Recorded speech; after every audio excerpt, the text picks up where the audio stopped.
Beleza, então vamos dar início à nossa apresentação sobre o protocolo SIP. E a primeira coisa a se entender aqui é o histórico, o porquê deste protocolo surgir, tá? Voltando no tempo, lá em 1996, quando a União Internacional de Telecomunicações, que é conhecida como ITU, ela estabelece um protocolo de sinalização chamado H323. Embora esse protocolo que tenha sido padronizado, né, que é o H323, ele seja considerado confiável e robusto, ele é complexo e de difícil entendimento e implementação.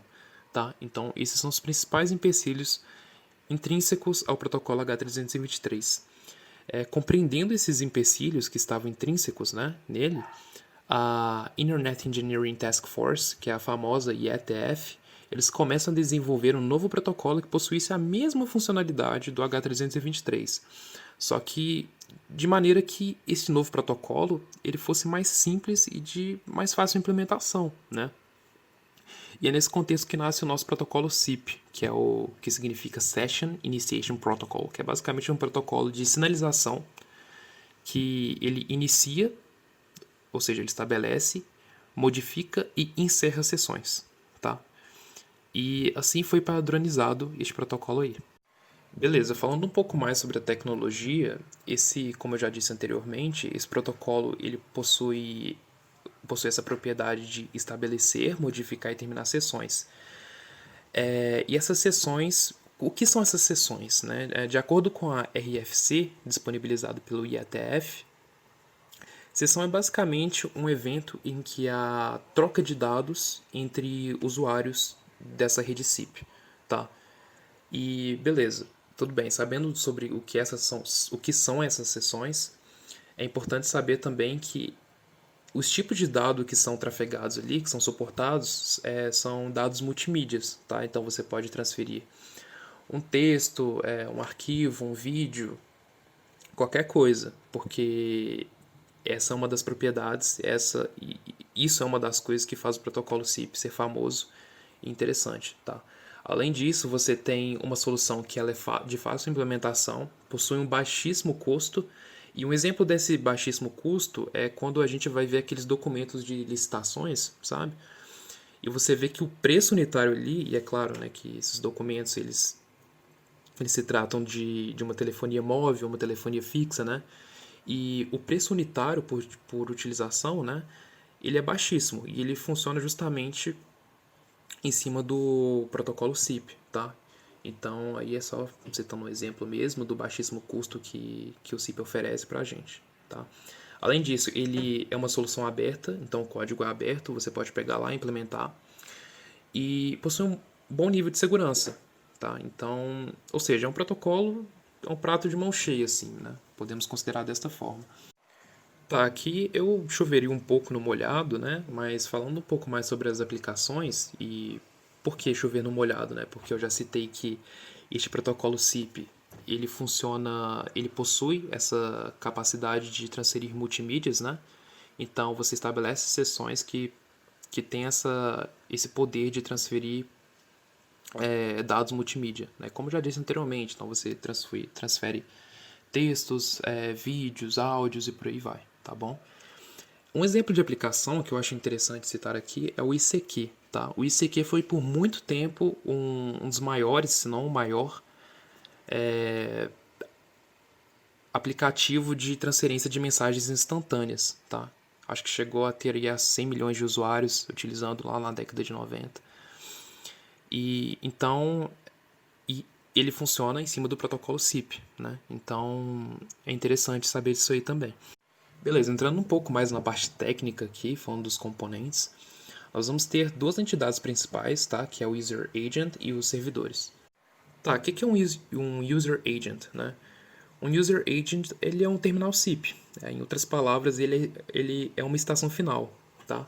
E essa estação final, ela pode gerar requisições e pode responder requisições, tá? Ela tem esse comportamento ambíguo aí, tá? Então ela tem essa dualidade.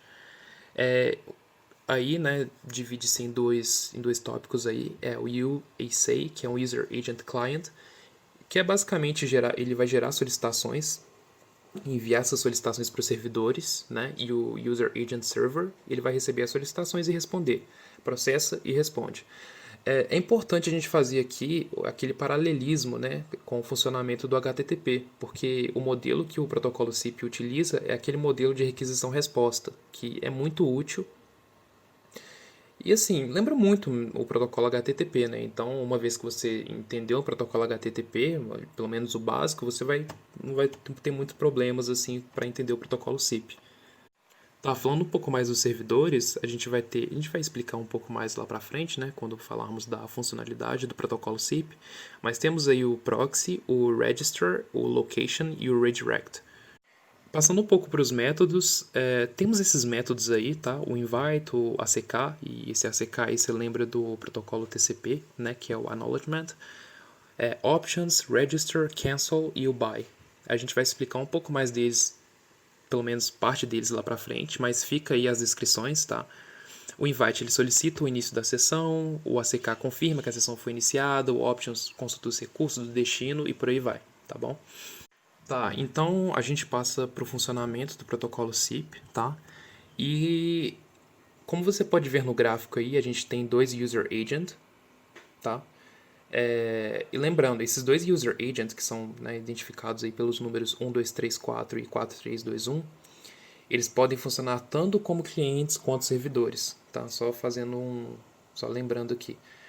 E ali em cima, no topo da pirâmide, né, do topo do triângulo, a gente tem o proxy. Vamos explicar um pouco mais, tá? Então, a gente quer que esse user 1234, ele está tentando estabelecer uma sessão com 4321. O que que ele faz? Ele lança um método invite, como a gente viu aqui atrás, né? Ele lança um método invite e lança esse cara pro proxy, esse método pro proxy, né? O proxy, ele vai redirecionar esse método invite pro user 4321. Esse user, ele vai responder com 200 OK, né? E essa resposta, ela vai ser direcionada para o user 1234, tá? Então, você tem o 200 OK, que é basicamente uma flag de confirmação, né? Lembra muito, falando mais uma vez, né? Martelando aí na tecla. Lembra muito o protocolo HTTP, tá? E uma vez que essa flag 200 OK ela é enviada, esse user 1234 consegue comunicar com o 4321. Aí você vai ver uma seta amarela aí em ambos sentidos, né? Apontando para ambos sentidos, é o RTP. Ele é um caso à parte, é importante falar aqui, né? Só fazendo um adendo que o protocolo SIP ele não funciona sozinho, ele simplesmente estabelece sessões, mas essa coisa de enviar realmente dados é o protocolo RTP, que é um protocolo da camada de aplicação também, tá? E logo embaixo a gente tem essa flag by. Bem, essa flag by, ela basicamente vai encerrar a sessão, tá? E esse encerramento de sessão, ela vai vir por parte do user 1234. Tá, vamos falar um pouco mais, vamos especificar um pouco mais sobre o que está acontecendo naquele diagrama e falar sobre o URI, tá? Uniform Resource Identifier. O que que esse cara faz? Ele também é chamado de URL SIP, tá? E o que ele faz é simplesmente representar o contato SIP de um usuário no sistema. Ele identifica um usuário no sistema, tá? É isso que ele faz. E aqui a gente consegue ver a estrutura desse cara aí. O A é o usuário, então voltando naquele diagrama lá, o usuário aqui no caso seria o 1234 ou 4321. E a gente vai ter esse arroba aí, né? E o B representa o domínio ou IP daquele dispositivo. O C, que é o porta do host, ele é facultativo, tá? Então tanto faz você colocar ou não. Ele é opcional, tá? Passando para o próximo diagrama, o que acontece aqui? A gente vai ter outros dois servidores SIP, tá? Sendo que um é o proxy, outro é o location e outro é o register. O que está acontecendo aqui é o seguinte, a gente tem esse hardphone aí, que é um telefone mesmo, um hardware, né, de telefone que opera sobre o IP. Ele está mandando essa flag register para o servidor SIP registrar, né, para registrar o seu usuário na rede. Então ele manda essa flag, registra o seu número, esse servidor ele contata com o servidor location E esse servidor location ele vai gravar no seu banco de dados o registro desse novo usuário que está chegando na rede SIP. O register, que é o servidor de registro, ele lança uma flag de 200 OK, confirmando o registro. E com essa entidade registrada, com o hardphone registrado, a gente já consegue fazer a comunicação, tá? Então, passando para o próximo diagrama, o que acontece aqui é o seguinte, a gente tem aquele user 1234 lançando o invite, e nessa flag invite, perceba aí que a gente tem o 4321 cefetmg, que foi simplesmente um exemplo, tá? 4321, se a gente lembrar daquela estrutura URI, representa o usuário, né, dentro da rede SIP. O cefetmg representa um domínio, tá? Então, o que a gente está falando aqui? Ó, vai lá no domínio cefetmg e busca esse usuário aí, 4321, e envia uma requisição para ele. O proxy, quando chega esse invite para o proxy, ele vai no location, que é um servidor SIP, tá bem, tá? E esse location ele vai enviar como resposta a localização dessa requisição, deste usuário que está sendo requisitado, tá?